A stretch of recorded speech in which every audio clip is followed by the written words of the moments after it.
What's happening, everybody, and welcome back to the channel. My name is Adam. This is Vancity Audi, and the scenery is going to look a little different today because I am cruising around in my wife's Audi Q3, the lovely car that it is. You might be wondering why the hell I am not driving my B9 S4, and that is because I'm trying to put as little wear and tear on that motor as I possibly can these days.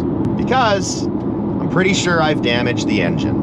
I'll go back a bit and I'll walk you through the process of what happened. By no means am I trying to scare anyone out of modifying their B9, S4, S5, SQ5, whatever you have with an EA839 motor. I'm not trying to scare you guys. I'm just doing a public service announcement to share my story in hopes that it doesn't happen to anyone else. So you guys saw the last time I was on the dyno, I made up like crazy power, 640 wheel horsepower over 640 pounds-feet of torque at the wheels in my B9 S4, and it was running awesome. I thought there was something wrong with it, but that's just me. I'm an idiot. I've been test driving my RS3, and the RS3 is so much faster than that car that I thought maybe it was down on power. It wasn't at all. It was running great. So about 4 days after that, I thought to myself, car's running great. I've tested it. I only have that weird correction in one cylinder mainly. Let's put it out on the back roads in Mexico and see what I can do in the quarter mile. Before I ran the quarter mile though, I always do my due diligence, and I thought to myself, let's log the run first. That's all I wanted to do. I didn't have any timing gear or draggy setup or anything. I just wanted to log it. So I went out there, back roads in Mexico, and I logged the car. First gear, second gear, third gear, fourth gear, and then you're in fifth, I think, when the quarter mile ends. And I took it all the way roughly to 2/3 or 3/4 to the top of fifth and let off. And as I let off and I was coasting, there was a little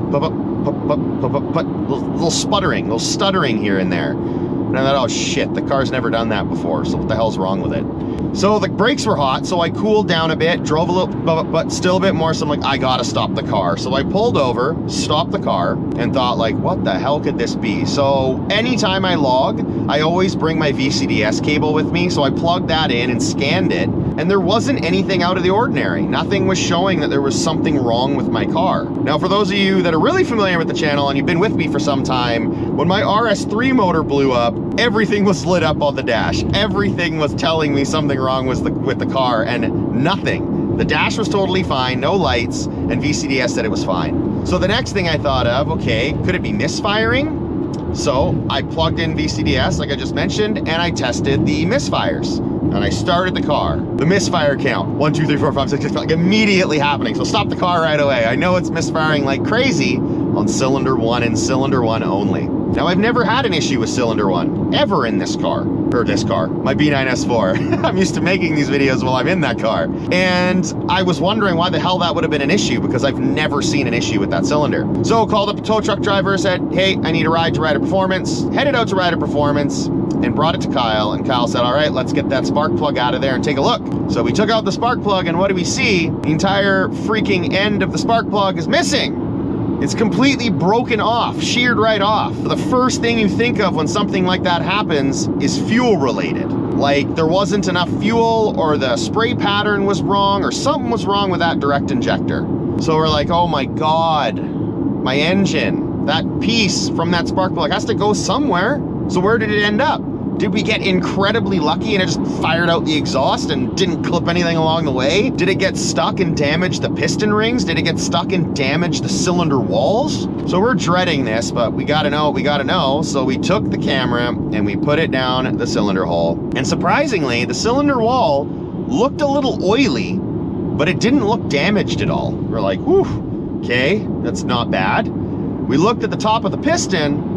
The piston looked good too. So Kyle and I are looking at each other like, did we just really manage to get by with that happening and there's no damage to the car? That would be absolutely amazing. There's only one way to find out. Let's put a brand new spark plug in there, drop it in. When I start the car, see what happens. We did that. I started the car, started up, purrs like a kitten. No issues whatsoever. So I'm like, oh my God, it worked, this is amazing. So Kyle's like, just keep an eye on it. And I said, yeah, I'm gonna data log it in a few days once I've drove it for a bit to make sure nothing happens. And yeah, it was good, it was okay. So I went out and I logged, because the car was running smoothly, perfectly, no hiccups, no weird feeling, nothing. And on the log, it showed some correction in cylinder 5 and cylinder, what's the other one? Cylinder 4, I think it was. And I'm just like, okay, well, cylinder 1 was the problem cylinder, and there's no corrections on it whatsoever, just like there never has been. So I'm like, sweet, okay, there's no issues. This is good. But why am I seeing additional correction in the other cylinders? So I said, you know what? Forget this. At the time of the issue, I was running some NGK spark plugs, and I've spoke to a lot of people, and some people use NGK, some people use the OEM. Let's switch back to the OEM. So I purchased all new OEM plugs, and I said, while I'm at it, let's upgrade the coil packs as well, because my coil packs were the OEM coil packs, 81,000 kilometers on them. Let's toss in some new ones. So locally, I went over to CTS Turbo and picked up some upgraded coil packs, those fancy red ones, supposed to produce like 10% more spark or something like that, and put those in and put the new spark plugs in, and went and did another log, and it looked way better. Like, definitely had improved that cylinder 5, so I'm not sure if that was a blend of coil pack spark plug issue, even though we had relatively new spark plugs. When that spark plug blew off, it had about 4,000 kilometers on them. That's what all the plugs were, because we had recently changed them. I don't drive my car a ton, but enough that it has a little bit of wear and tear on them. So we replaced that, replaced the coil packs. Only the one cylinder was looking weird again like it was before, and I've never had an issue with that. It still made a ton of power in the dyno. So we're still thinking it's just engine noise. I've reported it back to IE, they're aware of it. We didn't think anything really of it because we've never seen an issue in cylinder 5. Plug always looks good, cylinder always looked good, nothing to worry about. It was cylinder 1 that was causing all these problems. So I say the logs look good, but you know what? Let's just take another look. So what did I do? I pulled out the spark plug again. This is probably after 10 days of driving, we'll say. And it was black, like black. I'm thinking, oh my God. So is it still fuel related? Like, is my injector not working properly? So we went and ordered a new injector. Now, most people that have upgraded their direct injectors on their B9s, the last 2 letters on the serial number of the injectors that they've used are AD, Alpha Dinosaur. The new ones that Audi has released are AQ. So I purchased an AQ because Audi constantly makes revisions on a lot of their parts. We've seen it in the Dazzle world on my RS3, where their direct injectors have gone through an endless amount of revisions to try to better the injector. And they went from AD to AQ. We put in a new AQ, drove it for a few more days, pulled the plug. It's still freaking black. Maybe not as black, but still black. So we look inside the cylinder again. The cylinder walls still have some oil on them. It still looks oily. The piston still looks okay, but there definitely looks like there's a bit of oil in that cylinder. So then we decided to do a compression test. Pulled out all the plugs, ran a compression test to see if cylinder 1 was really hooped or not. Lo and behold, it seemed like it was just fine. Now, Kyle has seen in the past where if a little bit of oil is seeping through, that oil gets stuck and it creates an artificially high reading in that cylinder.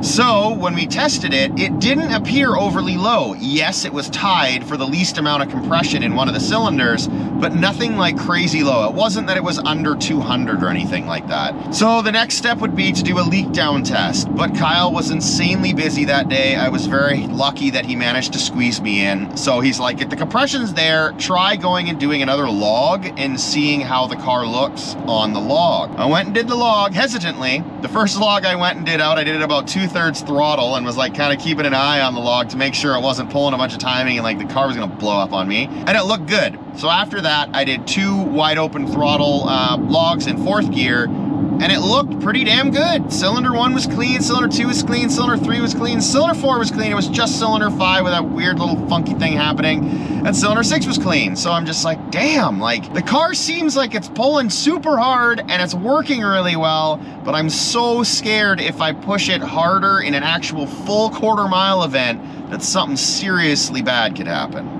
So we haven't taken the motor apart. The car still drives fine. I haven't had any drivability issues. It's still boogies. I'm not stepping on it anymore though. But it appears like a bit of oil is seeping into the cylinder.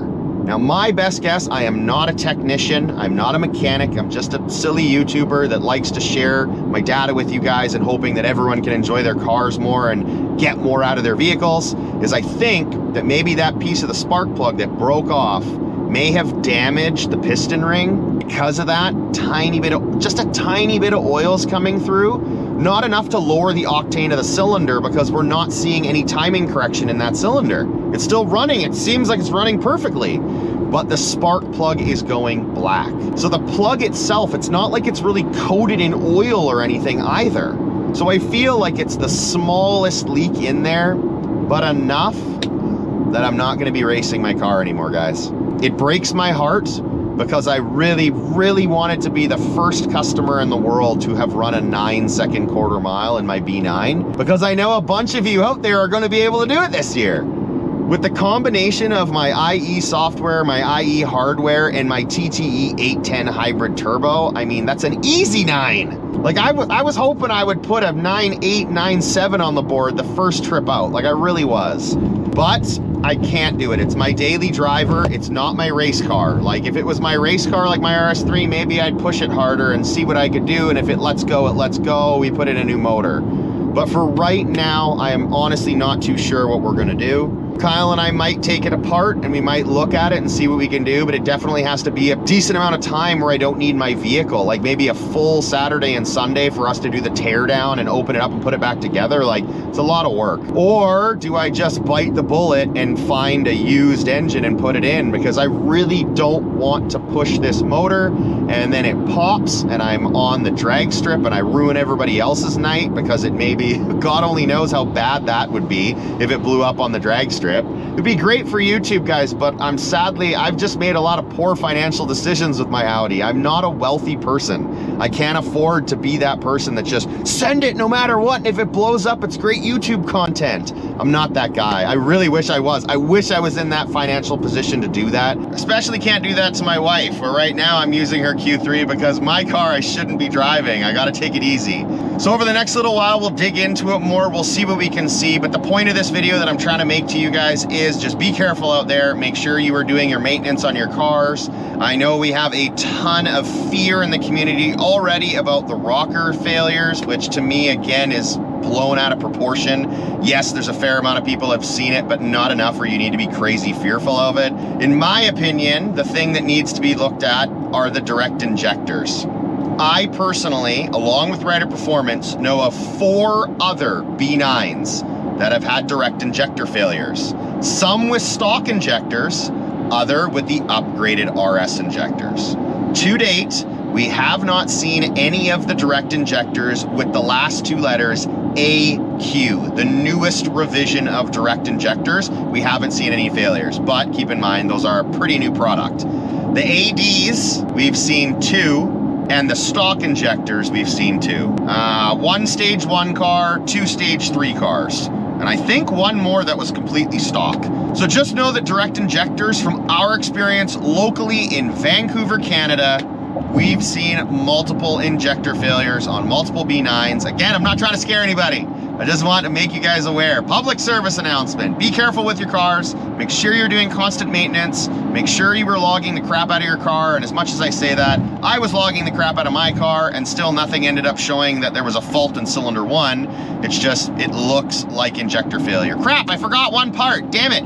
I had my injector tested. I'm going to share with you the videos that were taken for me from the company that tested the injectors for me locally here. Now, the problem with this testing is these direct injectors run at over 300 PSI when they're running in your car. A ton of pressure. You need specialty equipment to test at that high pressure. What the company locally was able to do for me was see the spray pattern and to see how well it flowed at 140 PSI. That was the max amount of pressure that their system could create. And from what I can see, when you turned the cylinder, they turned it for me and did multiple videos. In one of the videos, it looks like it has a certain angle that it's spraying. Now, it could be that way from factory. I don't have anything to compare to, and I'm sorry for that, guys, that I'm putting out this video without something to compare it to. But for all I know, it is supposed to spray in a different pattern or have a better spray pattern, but I don't know because I don't have anything to compare it to. So I apologize for that. But we tested the direct injector as well. I totally skipped over that part in my story. I'm sorry. I know I'm talking too long, guys, but I'm really trying to be thorough on what happened. So hopefully it doesn't happen to you. So B9 S4 content is on hold for now until we get a chance to, I don't know, look at it further, take the motor apart, put in a new motor. I don't know which direction I'm going. I'm not made of money. These things are damn expensive. And I have another car to worry about too. So, I don't know what to tell you guys other than I apologize that I can't get out there and push the limits on this vehicle and show you guys just how awesome the car is, because I'm confident it would have done a 9.8 or a 9.7 on track.